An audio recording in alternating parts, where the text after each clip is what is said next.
Hello guys, ഇന്നത്തെ video എന്ന് പറയുന്നത് ഞങ്ങൾ ഫാമിലിയായിട്ട് വാഗമൺ പോയതിൻ്റെ ഒരു മിനി വ്ളോഗാണ്. ഭാഗ്യത്തിന് മഴ ചതിച്ചില്ല. ഞങ്ങൾ ഇവിടുന്ന് രാവിലെ ഇറങ്ങിയപ്പോൾ നല്ല മഴ ഇടിയൊക്കെ ആയിരുന്നു. പക്ഷെ അവിടെ ചെന്നപ്പം ക്ലൈമറ്റ് നല്ലതായിരുന്നു കേട്ടോ. വെയിലും ഇല്ലായിരുന്നു, മഴയില്ലായിരുന്നു. നല്ല രസമായിരുന്നു കാഴ്ചകളൊക്കെ കാണാനായിട്ട്. ഞങ്ങൾ പിന്നെ അവിടെ പോകുന്ന വഴിക്കുള്ളൊരു തേയിലത്തോട്ടത്തിലൊക്കെ നിർത്തി.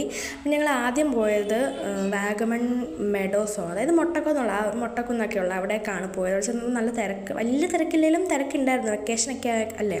അവിടെ ചെന്നപ്പോൾ ചെറിയ ചാറ്റൽ മഴ പെയ്തോടെ ഞങ്ങൾ ടെൻഷൻ അടിച്ച് ദൈവമേ മഴയാവുമെന്ന്. അപ്പോൾ അതാണ്ട് ഒട്ടും പ്രതീക്ഷിക്കാതെ പോലെ കോട വന്നു കേട്ടോ. ഒട്ടും പ്രതീക്ഷിച്ചില്ല ഇപ്പോൾ അവിടെയൊക്കെ കോട വരുമെന്നും. നല്ല കോടയായിരുന്നു, നമുക്ക് അടുത്ത് നിൽക്കുന്നതിനെ കാണാൻ പറ്റത്തില്ല. ഈ വീഡിയോയിൽ അധികം ഇല്ലെങ്കിലും നല്ലതായിരുന്നു. അതിന് പുറമേ തന്നെ പെട്ടെന്ന് മഴയും പെയ്തു കേട്ടോ. അല്ലെങ്കിൽ നമുക്ക് റോഡൊന്നും കാണാൻ പറ്റില്ലായിരുന്നു. മഴ പെയ്തപ്പം കോടയൊക്കെ പോയി. അതിനുശേഷം പിന്നെ ഞങ്ങൾ പൈൻ ഫോറസ്റ്റിലേക്കാണ് കേട്ടോ പോയത്. അവിടെ ചെന്നപ്പം മറ്റേടത്തിനെക്കാട്ടി ഭയങ്കര തിരക്കായിരുന്നു. ഇവിടെ നിങ്ങൾക്ക് കാണുമ്പോൾ മനസ്സിലാവും, ഭയങ്കര തിരക്കായിരുന്നു.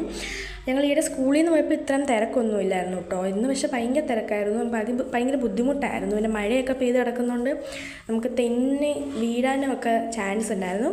അതുകൊണ്ട് അവിടുന്ന് പിന്നെ ഞങ്ങൾ അടുത്ത സ്ഥലത്തേക്ക് പോകാൻ കേട്ടോ. പോകുന്ന വഴിക്ക് നല്ല രസമായിരുന്നു കാണാനായിട്ട്. ഇങ്ങനെ കോടയൊക്കെ നിറഞ്ഞ് ഞങ്ങൾ ഇടയ്ക്ക് വണ്ടിയൊക്കെ നിർത്തി പോകുന്ന വഴിക്ക് ഒരുപാട് ഫാമിലീസ് ഇങ്ങനെ വണ്ടി നിർത്തി അവിടെ വീഡിയോയും ഫോട്ടോയൊക്കെ എടുക്കുന്നുണ്ട്. പിന്നെ ഞങ്ങൾ അടുത്തത് പരുന്തുംപാറയിലേക്കാണ് കേട്ടോ പോയത്, പീരുമേടുള്ള. അവിടെ പോയപ്പോഴും ഇതേ സെയിം അവസ്ഥ തന്നെ ആയിരുന്നു കേട്ടോ. നല്ല കോടയായിരുന്നു. ഇതേ കണ്ടോ, നമുക്ക് താഴ്വശം ഒന്നും കാണാൻ പറ്റത്തില്ല. താഴത്തെ കൊക്കയൊന്നും കാണാൻ പറ്റില്ല, അത്രയ്ക്ക് മഞ്ഞായിരുന്നു കേട്ടോ. പിന്നെ ഞങ്ങൾ തിരിച്ച് വരുന്ന വഴിക്ക് ഈ വെള്ളച്ചാട്ടം കണ്ടു. അങ്ങനെ അവിടെ എല്ലാം കണ്ട് കുറച്ച് നേരം നിർത്തി പിന്നെ ഞങ്ങൾ വീട്ടിൽ പോയി. സോ ഇന്നത്തെ വീഡിയോ ഇഷ്ടപ്പെട്ട ലൈക്ക് ചെയ്യണേ. Bye bye.